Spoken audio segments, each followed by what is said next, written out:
शहीदी दिवस के अवसर पर नारायणा गांव के श्री सनातन धर्म माता मंदिर में इंद्रप्रस्थ संजीवनी एनजीओ ने निःशुल्क स्वास्थ्य जांच शिविर का आयोजन किया। स्वास्थ्य जांच शिविर में full body checkup, BP, sugar, हृदय जांच, हड्डी जांच, दंत जांच, आंखों की जांच, एक्वापंचर, फिजियोथेरेपी, ईसीजी, स्त्री रोग संबंधित विशेषज्ञ से परामर्श एवं अन्य जांच की गई। इस अवसर पर सरगंगा राम अस्पताल एवं BLK मैक्स अस्पताल के डॉक्टरों ने अपनी निःशुल्क सेवाएं प्रदान की। सैकड़ों लोगों ने जांच शिविर का लाभ उठाया। इस अवसर पर संस्था द्वारा कोरोना योद्धाओं को भी सम्मानित किया गया तथा शिविर में आए सभी लोगों को रुद्राक्ष भी प्रदान किया गया। संस्था के अध्यक्ष डॉक्टर संजीव अरोड़ा गंगापुत्र ने बताया कि आज ही के दिन 5 वर्ष पूर्व भारत में लॉकडाउन लगाया गया था। उस समय जरूरतमंदों की सहायता करने में जिन्होंने अहम भूमिका निभाई उन्हें आज कोरोना योद्धा कहा जाता है। इस मौके पर LNJP अस्पताल के medical director doctor Suresh Kumar, doctor Ajay Sharma, doctor Prachi Thakur, doctor Baljinder Singh तथा कई अन्य डॉक्टर कोरोना योद्धा के रूप में सम्मानित किए गए। इस अवसर पर कई सामाजिक कार्यकर्ता भी सम्मानित किए गए, जिनमें प्रदीप जिंदल, पूनम सिंह, सरदार CS भाटिया, विजय कुमार घई, मनोज तंवर, गीता तंवर, शैलेंद्र शर्मा, तरुण कुमार एवं अन्य गणमान्य शामिल हैं। कार्यक्रम में मुख्य अतिथि के रूप में महामंडलेश्वर योगी हितेश्वर नाथ जी महाराज, राजेंद्र नगर विधानसभा के पूर्व विधायक दुर्गेश पाठक, पूर्व पार्षद प्रमोद तंवर आदि उपस्थित रहे। देखिए, कलर जो होते हैं ना, कलर का पर्सनैलिटी पे बहुत इफेक्ट पड़ता है। भगवान भी है ना, ये चमक ये धमक, किसकी चमक? परमात्मा की सौंदर्य की चमक। जिस प्रकार मेरा कन्हैया बहुत सुंदर है, तो हमें भी तो सुंदर बन के रहना है। कन्हैया भी तो कहता है मुझे साफ सुथरे उजरे लोग अच्छे लगते हैं, सुंदर मन से जाओ, साफ मन से जाओ। इसीलिए भगवान ने कहा कि निर्मल मन जन सो मोहि पावा, मोहे कपट छल छिद्र न पावा। जब मन निर्मल होगा, तन सुंदर होगा, भाव सुंदर होगा, तो भगवान के हृदय में वास करोगे। इसलिए तन भी सुंदर होना चाहिए, वस्त्र भी सुंदर होने चाहिए। उजड़े हुए कहते हैं ना, मैली चादर ओढ़ के कैसे द्वार तुम्हारे आऊँ। अब ये चादर मैली हो तो क्या होगा? तो आना है कैसे? मन को साफ करके इस चादर को स्वच्छ रखो, सुंदर ढंग से। भगवान भी सुंदरता पे ही रीझते हैं, तो इसीलिए हमें सुंदर तो रहना ही पड़ेगा, चमकते हुए रहना पड़ेगा। भगवान कहते हैं मेरे स्टार्स हो। भगवान अपने बच्चों को कहते हैं स्टार्स। भगवान ने भागवता में कहा है कि स्टार्स हैं मेरे बच्चे। तो अगर हम स्टार्स हैं तो स्टार्स कैसे होते हैं? चमकते हुए। इसलिए हमें चमकना बहुत ज़रूरी है। अच्छा, दो तरह के हमारे समाज के अंदर जो हैं, हमें देखते हैं कि एक साधु है, एक साध्वी है, एक मेल है, एक फीमेल है। लेकिन जो मेल के ऊपर जो कलर जाते हैं वो वाइट है, हमने ज़्यादातर जो देखा है साधु। लेकिन ये कलर ऑरेंज। मैं बताता हूँ। देखिए, कलर की बात क्या होती है। जैसे हमारे यहाँ सनातन में 3 कलर चलते हैं, एक भगवा, एक पीला और एक सफ़ेद। ये 3 कलर चलते हैं। अभी डिपेंड करता है आप कौन सा पहनना पसंद करते हैं। मैं कल वाइट पहना हुआ था, कल मैंने वाइट पहने थे, आज मैंने भगवा पहना है। उसका कारण रविवार है। भगवान सूर्य, जो सूर्य है, सूर्य का कलर क्या है? क्या कलर है सूर्य का? भगवा, ऑरेंज कलर है। तो इसलिए आज रविवार के दिन मैंने भगवा कलर पहना, ऑरेंज कलर पहना। तो कलर जीवन में रंग भरते हैं और हर इंसान एक रंग के पीछे भाग रहा है, सब कुछ आता है। तो भगवान ने कहा है कि अगर रंग को भरना है जीवन में, तो रंगीन दुनिया, अपने जीवन को रंगीन बनाना, तो कलरफुल कपड़े पहनो ना। आप जैसा कपड़ा पहनेंगे वैसा आपका विचार तेज होगा, सुंदर होगा।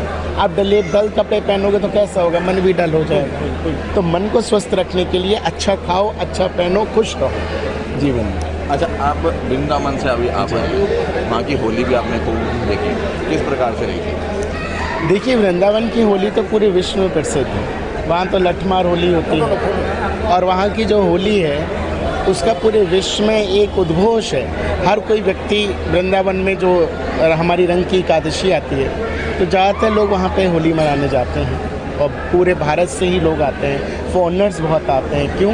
क्योंकि हमारे कृष्ण कहते हैं ना, श्याम पिया मोरी रंग दे चुनरिया। श्याम पिया मोरी रंग दे चुनरिया। कैसी रंग दे? ऐसी रंग दे, रंग नहीं छूटे, धोबिया धोए चाहे सारी उमरिया। श्याम पिया मोरी रंगे दे चुंदरिया, ये तो श्याम का रंग है। अच्छा, आज 23 मार्च है और सुखदेव सिंह, भगत सिंह ग्रुप और हमारे भगत सिंह जी को शहीदी दिवस। शहीदी दिवस, फांसी हुई, क्या कहेंगे उनके ऊपर? देखिए, इन शहीदों ने इस देश के ऊपर अपने प्राणों की आहुति दी। आज हम एक बात कहना चाहता हूँ मैं, क्योंकि भगत सिंह को मैं बहुत मानता हूँ, सुखदेव राजगुरु को बहुत मानता हूँ। मेरे घर में मंदिर में अगर भगवान पूछते हैं तो मेरे यहाँ शहीद भी पूछते हैं। मेरे कभी आप आश्रम में आइएगा, कहाँ है आपका? वृंदावन में। आप कभी आइएगा, आपको देखेंगे कि मेरी दीवार पे ऊपर भगवान है, नीचे शहीद है। सारे शहीद जितने भी हुए, चाहे सुभाष चंद्र बोस, भगत सिंह, सुखदेव, राजगुरु, रानी लक्ष्मीबाई, सबके चित्र लगे हैं दीवार में, और सबकी आरती प्रतिदिन होती है, सबकी आरती होती है। ऐसा आपको कोई आश्रम नहीं मिलेगा। तो मैं ये कहता हूँ, आज जो हम आज़ादी का दिन देखते हैं, आज हम आज़ाद हुए हैं, तो इनकी कुर्बानी के लिए आज़ाद। इसीलिए मैं जहाँ भी जाता हूँ अपने भारत की बात करता हूँ, अपनी सनातन संस्कृति की बात करता हूँ, अपने राष्ट्र की बात करता हूँ।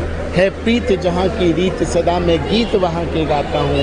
भारत का रहने वाला हूँ, भारत की बात सुनो। तो भारत का हूँ तो भारत की बात करूँगा। और इन लोगों ने भारत को, एक भारत की संस्कृति को बचाया, इस भारत देश की एकता और अखंडता को बचाया। इन्होंने बताया कि ये देश, और मैं तो सीधे सीधे बोलता हूँ, ये देश दो ही लोगों का, ये शहीदों का, ये संतों का। दूसरा, ये संतों का, शहीदों का या संतों का, ये देश है ही दो लोगों का। क्योंकि शहीदों ने इस देश पे अपने जीवन को कुर्बान किया, संतों ने अपनी सनातन संस्कृति का प्रचार प्रसार करके इस भारत के नाम को उठाया, भारतीय संस्कृति जिसे हम कहते हैं। तो ये देश उन्हीं दो लोगों का है। तो इसलिए मैं सनातन संस्कृति के साथ साथ इन शहीदों को नमन करता हूँ, जिन्होंने हंसते हंसते खेलते, क्योंकि मुझे एक प्रसंग याद आता है, जब भगत सिंह जी जेल में थे तो भगत सिंह की माँ जेल में पहुंची, तो माँ की आंखों में आंसू आ गए थे। तो भगत सिंह ने कहा, माँ तुम्हारी आंखें मुझे कमज़ोर कर देंगे, क्योंकि मैं सूली पर लटकने जा रहा हूँ, या मुझे कमज़ोर कर देंगे। तो सीधे सीधे एक ही शब्द कहा था भगत सिंह ने कि माँ ने। मेरा नाम प्रदीप जिंदल है। प्रदीप जी, मैंने देखा भी आपको कि सम्मानित किया गया था एज ए कोरोना वॉरियर। असली मान सम्मान के हकदार तो मेरे बड़े भाई संजीव जी हैं। ये समय समय पे हमें प्रेरित करते हैं, और मैं तो सिर्फ कोई धन से काम करता है, कोई तन से करता है, कोई मन से करता है। तो मेरा तो जो धन रूपी जो सहयोग होता है, जब कभी भाई का आदेश आ जाता है तो मैं इसको पूरा करने में करता हूँ। और ठाकुर जी का साक्षी मान करके ये होता है कि ठाकुर जी की इतनी कृपा है, कम से कम मैं इस लायक ठाकुर जी ने बनाया मेरे। अच्छा, कितना समय हो गया आपको इंद्रप्रस्थ संजीवनी के साथ जुड़े हुए, इनको देखते हुए, काम करते हुए? अंदाजन 18 से 20 साल तो हो ही गए कम से कम मेरे को संजीवनी, इंद्रप्रस्थ संजीवनी 20 साल हो गए। और एक ये नहीं, ये कहीं जैसे कैंप है, कोई पुलिस का काम है, कोई गरीब भाइयों की मदद है, किसी की जो भी प्रॉब्लम आती है, संजीव भाई संजीवनी NGO के बैनर में हमेशा तत्पर तैयार रहते हैं 24 घंटे। अच्छा, कोई एक ऐसा किस्सा हो जो आपने देखा हो कि हाँ वाकई इन्होंने बहुत बढ़िया आपको मतलब एक यादगार पल कोई बना हो? मेरा यादगार पल तो ये बना जब ये बीच में जब कोरोना हुआ, कोरोना सबसे इम्पोर्टेंट है, उसमें इन्होंने अपने ना शरीर को देखा और हमारे को भी सब साथ लगाए रखा।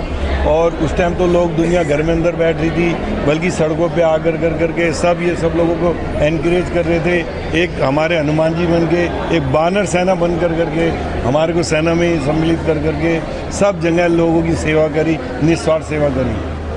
अच्छा, आप क्या बताओगे संजीव जी? लगातार आप, हालांकि मेरे को भी 7-8 साल में आपके साथ हो गए जुड़े, और मैं भी देख रहा हूँ लगातार आप करते रहते हैं। आज ही के दिन 5 साल पहले 2020 में लॉकडाउन लगा था पूरे देश में। उस समय जो योद्धा, जो वीर अपने घरों से निकले, ये वीर कोई वर्दी वाले वीर नहीं थे, ये वीर थे सामाजिक कार्यकर्ता, सफाई कर्मचारी, teachers, social workers, doctors, police officers.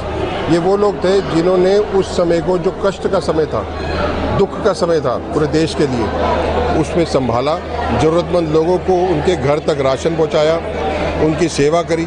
ऐसे कोरोना योद्धाओं को आज हमने सम्मानित करा है। हमने पिछले 4 साल से लगातार कोरोना योद्धाओं को सम्मानित करते आए हैं, पर आज क्योंकि शहीदी दिवस भी था और उस अवसर पर हम एक मेडिकल चेकअप कैंप भी लगा रहे थे, लोगों के लिए। और साथ ही साथ हमने ये भी देखा कि आज ही के दिन 2020 में लॉकडाउन लगा था, तो कोरोना योद्धाओं को इसी कार्यक्रम में हम सम्मानित भी करें, और ये कार्यक्रम सफल कार्यक्रम हुआ। स्वामी जी ने आके सबको आशीर्वाद भी दिया और कोरोना योद्धाओं को प्रतीक चिन्ह भी दिया। आशीर्वाद बहुत बड़ी चीज़ होती है। प्रतीक चिन्ह तो एक छोटा सा एक सोविनियर है जो एनजीओ की तरफ से दिया जाता है, बट आशीर्वाद बहुत ज़रूरी होता है, और संतों का आशीर्वाद मिल जाए तो जीवन सफल हो जाता है। अच्छा, एक सवाल है, अपनी जो इंद्रप्रस्थ संजीवनी संस्था जो है वो दिल्ली में ही काम करते हैं या बाहर भी है? ये दिल्ली बेस्ड एनजीओ है और हम सिर्फ दिल्ली में ही काम करते हैं। इसकी 52 शाखाएं हैं। स्टेट लेवल की है? स्टेट लेवल की है और 52 शाखाएं हैं, और स्टेट में ही हम काम करते हैं। स्टेट में दिल्ली स्टेट एक ऐसी मतलब देश की राजधानी है ये, कि जहाँ पूरा भारत बसता है। जिसने दिल्ली में काम कर लिया